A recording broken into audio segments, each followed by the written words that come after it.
Bom dia a todos os nossos amigos ouvintes do vlogger do Conde Lope de la Villanueva. Eu assisti rapidamente a exposição do meu grande amigo Rodolfo Loreto, do Terça Livre, a respeito do título do vídeo chamado Quais os agentes de transformação histórica? E ele afirma que os estados não são agentes de transformação, porque existem outros grupos que têm um caráter muito mais permanente e que, portanto, esses grupos, de fato, que estão entronizados no Estado, agem no sentido de modificações substanciais no âmbito histórico, no âmbito das atuações, no que diz respeito aos seus aspectos institucionais. Só que existe um problema no discurso do meu amigo Loreto. E, inclusive, a gente teve um debate acirrado lá no Facebook e a gente quase se estapeou, mas depois a gente acabou tomando uma cepa. Mas, enfim. O fato em si é que existe um problema conceitual no que nós chamamos de institucionalidade. Inclusive, meu amigo Daniel Ferraz afirmou que, na verdade, as instituições são pessoas, ou coisa parecida, que, na verdade, as instituições não fazem nada, que são fazem as pessoas. E aí que está o problema. As pessoas, quando elas agem no âmbito político, no âmbito histórico, no âmbito cultural, elas agem institucionalmente. Elas agem através dos organismos que elas criam ou que elas participam, e, portanto, essas formas institucionais atuam inclusive com um aspecto de continuidade à revelia até mesmo das próprias pessoas. Vejam, por exemplo, a maçonaria. A maçonaria tem mais de 200 anos. E a maçonaria não terminou quando uma geração de maçons morreu. Essas formas institucionais, ou seja, essas formas de organização, de hierarquia, de estrutura, de ideias, essas formas foram transmitidas, foram repassadas de geração a geração. E, portanto, essas formas institucionais permanecem. E com relação aos estados, nós não podemos negar que também os estados têm essa continuidade. Vejam, por exemplo, a discussão sobre a política norte-americana, que muitos dos meus amigos do Terça Livre adoram tanto relativizar, dizendo que não, que a política americana não tem continuidade, etc. Então vocês estão negando que no Estado americano existem burocracias permanentes, existem lobbies permanentes, existem grupos de pressão permanentes que estão atrelados ao próprio Estado. Porque, na verdade, vocês estão confundindo a administração do governo com o próprio Estado. A estrutura estatal não é um elemento tão abstrato a ponto de não ter um tipo de atuação política e histórica. Tem.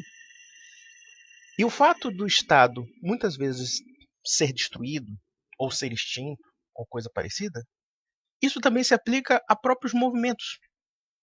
O movimento revolucionário nem sempre existiu na história da humanidade.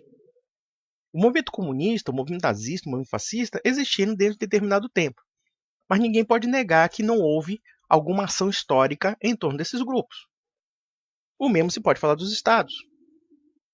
Então, quando ele coloca a questão da aparente dicotomia entre Estado e formas institucionais, o que esse pessoal não está se tocando é que o Estado também é uma forma institucional. Uma forma institucional que surgiu a partir da Idade Moderna e que, portanto, se consagrou como uma estrutura de poder e, como tal, pode ter vários nuances ideológicos, como também vários grupos. Como a maçonaria também tem vários grupos e também uma dinâmica em torno da história. Como a própria igreja também tem uma dinâmica histórica. Claro que eu não estou falando do aspecto sobrenatural da igreja, que isso é uma outra questão. Mas mesmo nos aspectos institucionais da igreja, a igreja também experimenta uma continuidade e também experimenta certos princípios. Mas a própria estrutura do Estado moderno também experimenta isso. Claro que a igreja não pode ser equiparada ao Estado nos aspectos civilizacionais, nos aspectos espirituais, etc. Mas dentro do âmbito das instituições, nós podemos perceber que as instituições são agentes efetivos de transformação histórica. E mesmo os estados nacionais. Porque eles também são instrumentos. Também há grupos em torno do Estado. E não é excludente o fato de alguém ser maçom e participar do Estado. Porque são duas entidades em que há um raio de ação e há um projeto político. Como também um projeto cultural, um projeto econômico, e assim sucessivamente. Quando nós falamos que os Estados Unidos invadiram o Iraque, os meus amigos do terceiro, para livrarem a barra dos Estados Unidos, eles afirmam o seguinte, que não foram os Estados Unidos povo, foram os Estados Unidos poder político. Mas é claro que não estamos falando de poder político. Nós estamos falando dos Estados Unidos enquanto entidade política. E a entidade política Estados Unidos, com seu exército americano, com seus lobbies, seus grupos políticos, que são permanentes, porque essa dinâmica aparente de democratas e republicanos acaba esquivando o fato de que existem lobbies políticos que atuam dentro desses dois grupos. Eu poderia até citar um deles, o lobby judaico é um deles. O lobby judaico financia tanto a campanha dos democratas, como também a campanha dos republicanos. E mesmo que haja conflitos em torno desses grupos, conflitos de visões, conflitos de perspectivas, Obama, Trump, Bush e assim sucessivamente, no entanto, existem formas de continuidade desses governos. Porque se o governo não tivesse continuidade, o que aconteceria? Não haveria nem eleições democráticas. Uma vez que tanto esses grupos se sujeitam também a determinadas normas que estão sendo estabelecidas pelo próprio Estado, pelo Estado democrático. Então vejam que a ideia de que o Estado não é um agente histórico de transformação e de atuação me parece um tanto forçado. E forçado justamente porque, segundo o Loreto, citando Morgenthau, que diz que os estados são agentes, são os únicos agentes, obviamente que seria absurdo dizer que os estados são os únicos agentes históricos. Eles não são, obviamente. Até porque senão nós daríamos um caráter transcendente e um caráter não contingencial à estrutura do próprio Estado. Mas o Estado, dentro de certos aspectos estruturais e políticos, sim, eles são agentes de transformação e são agentes interventores dentro das relações históricas. Alguém vai dizer que o Estado nazista não teve um papel histórico na dominação da Europa, no extermínio dos judeus? Ou vocês vão dizer que apenas é o Partido Nazista? Óbvio que o Estado alemão estava comprometido com a ideologia nazista e se tornou inclusive um Estado nazista. O mesmo se pode falar da União Soviética. A União Soviética era gerenciada pelo Partido Comunista e havia de fato uma estrutura de Estado que comportava também o partido. O fato de ter mudado a estrutura do Estado por uma outra via não significa que no decorrer da existência da União Soviética esse Estado não atuasse. Atua, obviamente. Atua através de burocracias, atua através de líderes políticos, atua através de exércitos, atua através de influência geopolítica. Ou alguém vai dizer que a influência geopolítica da União Soviética era só do Partido Comunista? Não, havia o exército russo. Havia a burocracia soviética, que se confundia com o partido. E os agentes históricos, eles não são imutáveis, como os agentes históricos não são perpétuos. Eles se modificam no decorrer da história. Com certeza, os agentes históricos do século XVI são diferentes dos agentes históricos do século XXI, com exceção, naturalmente, da Igreja, que tem uma certa continuidade pela força civilizacional que ela representa e também pelo aspecto espiritual.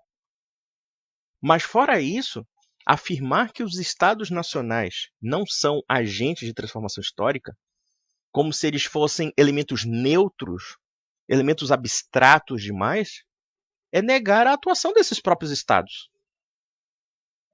Por que uma fundação norte-americana seria mais efetiva do que o próprio Estado? Se ambas são instituições.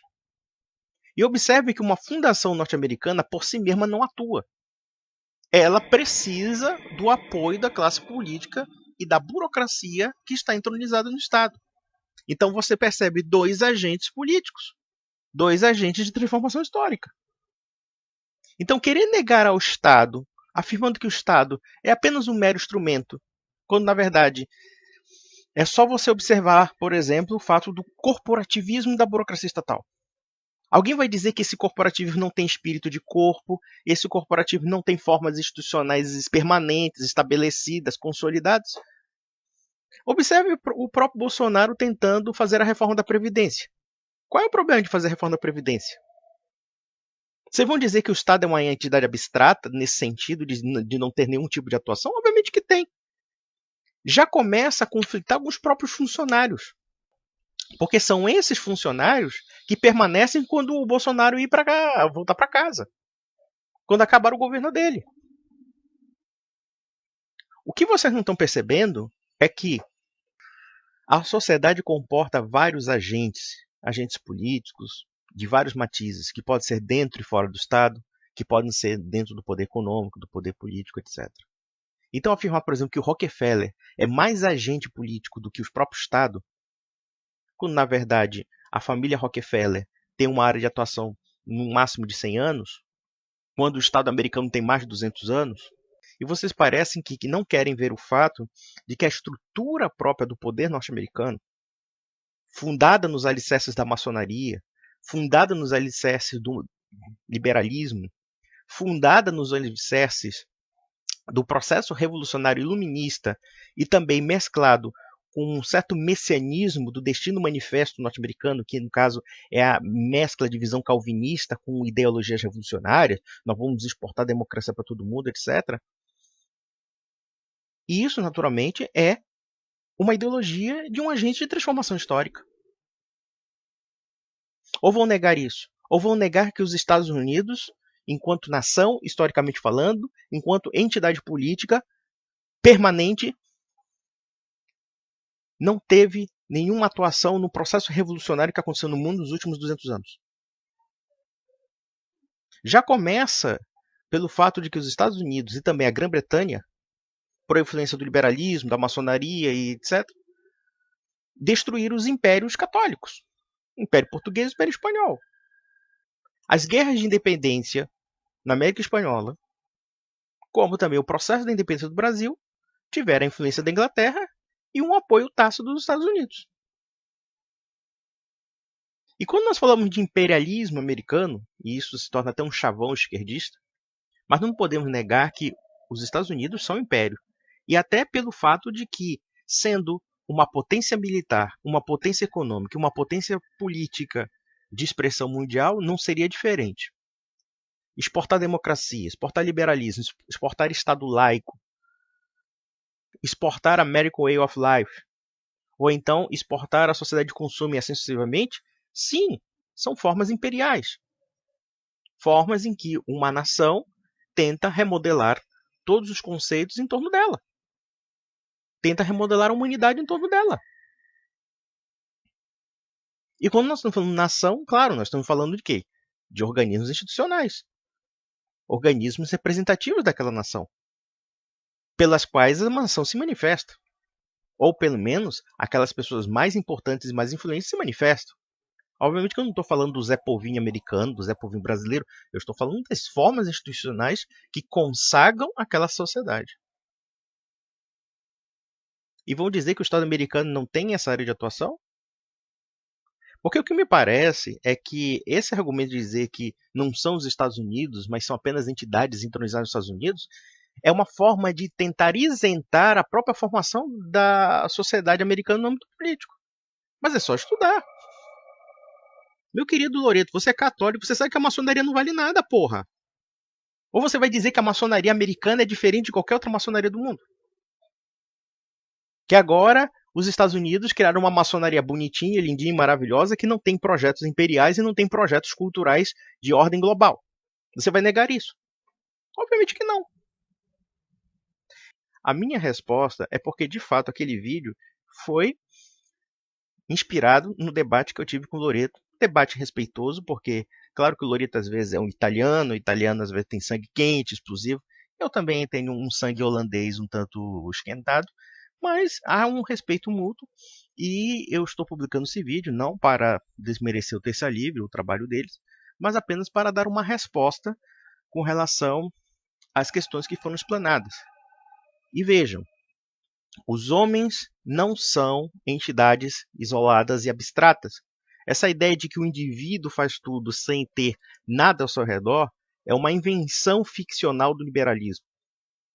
Os homens nascem em formas institucionalizadas. A sociedade e o indivíduo coexistem entre si. Não existe essa separação que o liberalismo faz. Até mesmo o Marx, que era um baita de um canalha, ele falou uma coisa interessante, inclusive na questão judaica, que ele dizia que o indivíduo liberal é um indivíduo burguês abstrato. Isso tem um certo sentido, mesmo que a gente não concorde com o materialismo histórico. Mas essa ideia abstrata de um indivíduo isolado da sociedade, autônomo ou atomizado, é uma ficção, porque na prática nós estamos sempre inseridos numa cultura, numa sociedade e também em formas institucionais. Nós nascemos através de formas institucionais, a começar pela família. Quando eu comecei a existir, eu tinha um pai, eu tinha uma mãe, já tinha uma hierarquia já consolidada. Laços de sangue, compromisso com meu pai, com minha mãe e eles comigo, enfim. Então vejam, quer dizer, quando falamos de institucionalidades, falamos do quê? De como os homens, na vida em sociedade, tentam buscar os seus fins ou então resolver seus problemas. Então, falamos de formas de organização, e uma delas é o Estado. Fundações são formas de organização. Clubes, sei lá, de piscina, são formas de organização. Partidos políticos são organizações também. Então, por que o Estado seria menos organização do que isso? Sabendo que o Estado moderno tem, de fato, uma certa prevalência em certas transformações sociais radicais. É óbvio que o Estado não está isolado de todo um contexto estrutural, político e cultural. Muito pelo contrário. Ele também está inserido em toda uma dinâmica. Não somos componentes isolados, são componentes interdependentes entre si. E vejam que a estrutura do Estado moderno também está inserida dentro das formações ideológicas e também das formas de técnica, enfim, tudo aquilo que se desenvolveram nos últimos 2 séculos. Então, afirmar que o Estado não é um agente de transformação, me desculpe, isso é um equívoco. Ele não só é, embora não sendo único, participa de outros tipos de dinâmicas. Afirmar que o Partido Comunista é mais organização do que o próprio Estado, eu pergunto, o Estado russo sumiu por acaso? O Estado russo continua, as identidades nacionais russas continuam. A diferença é que pode ter mudado o componente estrutural da burocracia, ou pelo menos o componente do verniz ideológico da burocracia. Mas a burocracia está lá, inclusive a burocracia do Partido Comunista. Então, como não pode dizer que o Estado não tem o seu elemento estável também? A não ser que você destrua um Estado e impõe outro Estado. Então, meus amigos, é isso e fica para a próxima.